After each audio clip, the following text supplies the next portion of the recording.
Você está sintonizado no programa Agenda Econômica, que hoje está examinando a cooperação internacional brasileira para o desenvolvimento. O nosso convidado é o Dr. João Brígido Bezerra Lima.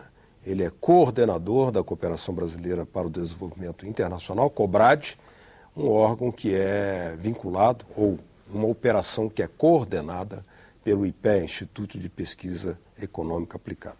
Participa do programa o jornalista Ronaldo Martins.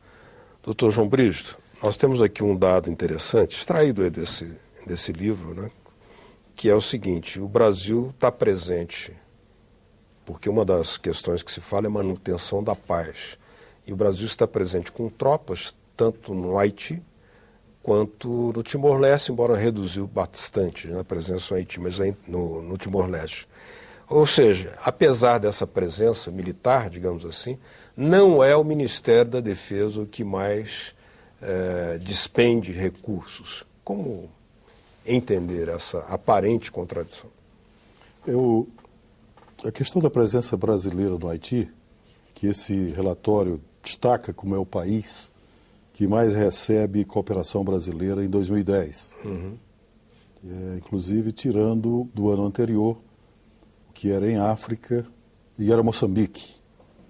Na verdade, outra vez a presença brasileira, seja da Força de Paz, e principalmente o que daí decorre com o terremoto, com a ocorrência do cólera, hepatite B e outras questões de saúde e de qualidade de vida dos haitianos, isso fez com que estudássemos mais detidamente o que significa o Brasil no Haiti. Uma parte é feita da Operação Multilateral das Nações Unidas, onde parte do que o Brasil despende com as suas forças é reembolsado pelas Nações Unidas ex-post. Posteriormente, o que representa apenas um dos batalhões, em 2010, que eram inteiramente assumidos pelo governo brasileiro, face à demanda local. E aí tem uma presença de batalhão de engenharia, tem atendimentos de segurança pública, tem de ordem pública, embora seja efetivamente uma operação de manutenção da paz.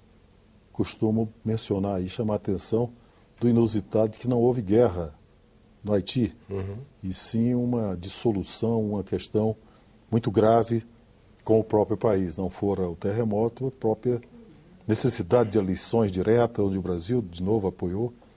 E presente no Haiti um grande número de organizações brasileiras da sociedade, como dos ministérios setoriais. Deixamos em nível de detalhe, a coisa varia, por exemplo, desde levarmos refrigeradores movidos a energia solar para que possamos doar 100 mil vacinas para o caso de endemias, mas que sejam mantidas tal a condição e a qualidade. Levarmos luvas para que possam, em hospitais, em tendas, ser atendida a população. Experimentos na área de tentar retomar a produção local de alimentos devastada. Alguém vendo uma fotografia aérea dessa região percebe claramente até onde vai o limite do Haiti pelo desmatamento agressivo, e onde começa a República Dominicana ainda há cobertura vegetal. Então há uma presença de experimentos que estimulem a produção local de alimentos básicos, milho, feijão, mandioca, como geração alternativa de empregos locais. O próprio Brasil, pelo serviço diplomático, faz aquisições locais tentando estimular alguma forma de produção local que é mínima. Então temos presença de habitação, de programas de gestão para habitação, temos a formação de cooperativas. O Brasil participa de algumas experiências de, em termos grupais, construir, desenvolver fábricas de bloquetes que possam servir, isso com resíduos sólidos do país, de modo a habilitar comunidades a construir suas próprias vivendas. Então a presença militar é uma parte e tem uma forte conotação de transferências de experiências, de recursos, de programas que são transferidos a organizações não governamentais que ali atuam. Pois é, o senhor fala aí do Haiti, dos 124 países com os quais o Brasil tem essa cooperação bilateral, com investimento de 491 milhões em 2010, foram 92 milhões para o Haiti. né? É o país que mais recebe a nossa ajuda. E o senhor citou aí que em várias áreas, não apenas a presença militar. O senhor acha que a presença militar foi indutora dessa presença grande do Brasil lá hoje? Como explicar que o Haiti seja aquele país que mais recebe a cooperação brasileira? Seria em função disso? De novo, é muito oportuno, eu fico muito, em nome do IPEA, muito agradecido, porque é uma oportunidade para que esses documentos em si não são autoexplicativos. Portanto, estamos aqui discutindo aspectos das entrelinhas. Por exemplo, 80 milhões desses 92 foi para transportar ajuda para o Haiti. Logística. Preciso levar médicos, preciso levar um avião com alimentos, preciso transportar vacinas, preciso alugar veículos locais para que os médicos se desloquem ao longo, por menor que seja. Então há um esforço de logística que não é um objeto da cooperação brasileira. Mas sem ele eu não consigo alcançar o público meta. Então são números que assustam. As soluções que se buscam é gerar no nível local alguma competência para que destinemos parte desses recursos para as finalidades. Mas no caso do Haiti, dos 92, você tem 80 milhões destinados à logística. Então, se você retira isso, fica quase que insignificante a presença substantiva do que se fez. Mesmo assim, vai desde fotografia aérea que permita um zoneamento, um planejamento agrícola, porque o país não dispõe. A estruturação e treinamento das equipes de saúde para montar um sistema, a exemplo do SUS brasileiro, como organizar um sistema num país. O fortalecimento de instituições, de fazendas públicas para que possam servir de campos demonstrativos para os seus produtores. Aí a tecnologia da difusão do que a Embrapa fez no Brasil é extremamente oportuno e adaptado ao padrão de agricultura que eles praticam. Ou seja, a gente poderia concluir então que necessariamente o orçamento de cada uma dessas cooperações não reflete o impacto. Nesse caso, o gasto maior é com logística. Muitas vezes, em determinado país, o investimento pode ser menor e o impacto maior. No caso do Haiti, por estar localizado onde se exige o transporte aéreo, por exemplo, e essas coisas, como dizia um economista morto, não tem nada, não tem almoço grátis. Então, há uma parte da logística. Já na área continental, Bolívia já reduz muito essa presença da logística, ou Argentina. Como muda o perfil da cooperação? No caso aí, por exemplo, um dos impactos, um dos resultados, talvez, da boa pergunta da presença brasileira, é evidente que a presença da força assegura aos trabalhos sociais maior segurança. Esses estoques colocados, por menores que sejam, de alimentos, eles são desejados por todo mundo.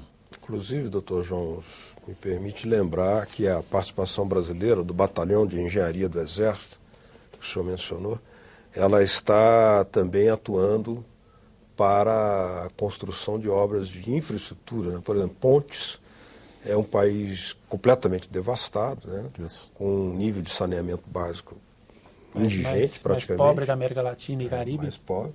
E seria a primeira, segundo eu li um relatório, usina hidrelétrica, do pouco potencial hídrico que tem lá no Haiti, feita pelo Exército Brasileiro. Exatamente.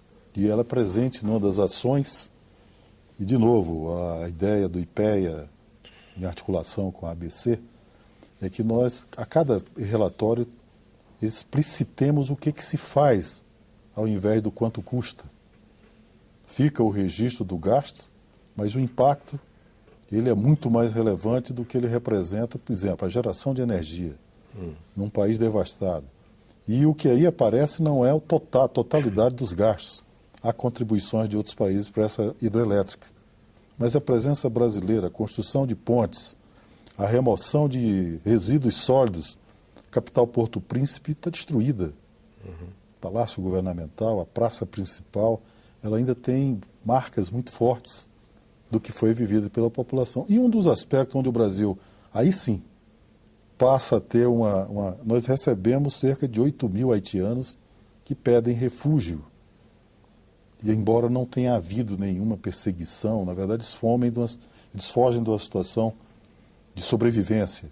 Hoje o Brasil, que não registrava esse fluxo de refugiados, e que não são refugiados, são imigrantes, então você tem na fronteira norte um fluxo de imigrantes à busca de um país como o Brasil, que oferece condições, ou no imaginário do Haiti, é mais ou menos o que há algum tempo nós imaginávamos a Europa ou dos Estados Unidos, estudar lá pelas oportunidades. Hoje nós não saímos tanto, mas o Brasil é um objeto de desejo, de local de ida para essas populações, que chegam com a baixa qualificação e que, de novo, é preocupação de governo a qualidade, a proteção e o apoio a essas populações. E isso vai aparecer quando estudamos nesse mesmo livro Proteção e Apoio a Refugiados. Como é que essas pessoas vivem no Brasil? Qual é o papel de governo, fora a recepção? Isso também é uma outra dimensão tirada, é uma cooperação internacional dentro do Brasil. Isso que eu ia perguntar. Então, isso pode ser computado dentro desses investimentos em cooperação, essa recepção desses refugiados e imigrantes. Exatamente, porque há pouco tempo também tivemos brasileiros refugiados de outros continentes, de outros países, à espera de um período de volta. E esses refugiados, por razões as mais diferentes, esperam reconstruir suas vidas no país e retornarem. Eles não perdem a cidadania, mas fogem e procuram. E o Brasil, por suas condições naturais, tem uma proteção, tem um rio Amazonas, uma floresta, uma cordilheira dos Andes e um Atlântico que nos transformam. Não é possível, como se vê em África, uma migração por terra, a pé. É um aspecto da presença do Brasil no Haiti, essa imagem. Depois, a proximidade com as Guianas, onde se fala francês, é também uma outra forma de oportunidade de emprego. E, em meio a isso, você tem uma agenda muito complicada de proteção, que são populações vulneráveis. Mas, sim, a presença brasileira, seja militar, seja do modo de atuação, não deixa de representar o que o Brasil procura se fortalecer como uma projeção de imagem de um país parceiro e com regras e pacífico. Nós temos aqui outras modalidades aqui de cooperação. Por exemplo, o Brasil aplicou 101 milhões de reais em cooperação técnica. Na cooperação educacional, 62 milhões. Na científica e tecnológica, 42 milhões. E na ajuda humanitária, 1 milhão.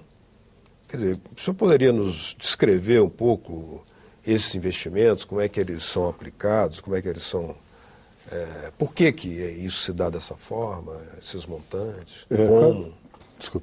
Cada uma dessas dimensões, e até as suas denominações, é oportuno esclarecer que esse tipo de trabalho que fazemos, esse estudo que realizamos, esse levantamento, ele há de guardar uma certa comparabilidade com o que se faz no resto do mundo. Então essas denominações, elas são usadas pelos outros países, pela OCDE, por exemplo, o DAC da OCDE, que historicamente, há muito mais tempo, faz o registro dos seus associados da cooperação prestada ao resto do mundo, seja doação, seja... Então, a adoção dessas denominações, cooperação técnica, permite a comparabilidade, para que possamos examinar as diferenças, as situações específicas. Mas, sob o nome de cada uma delas, por exemplo, na cooperação científica e tecnológica, há que se haver uma diferença enorme naquilo que é uma pesquisa básica e naquilo que está sendo compartilhado como cooperação. Essa é uma área que exige ainda da área de reflexão, de estudo, uma clareza muito grande, porque aí vamos nos aproximar das fronteiras do conhecimento, diferentemente da cooperação em agricultura, que nós vamos para populações que são carentes, para perfis da sociedade ou de economias com restrições ao desenvolvimento. Mas no lado da ciência e tecnologia nós vamos para centros que possam repassar, ou da França, ou Estados Unidos. Você vai encontrar a presença brasileira no norte, desenvolvido, mas é porque aí está a ciência e tecnologia. Não é apropriada a inteireza, certo? Como na humanitária, são as doações, tem uma forte presença, onde o Brasil é solidário, ou no combate à fome, ou nas atividades relativas a esse tema.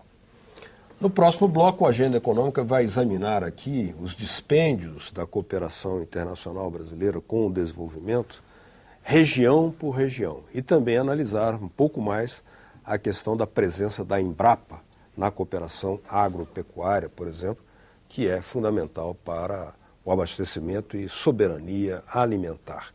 Continue com a gente.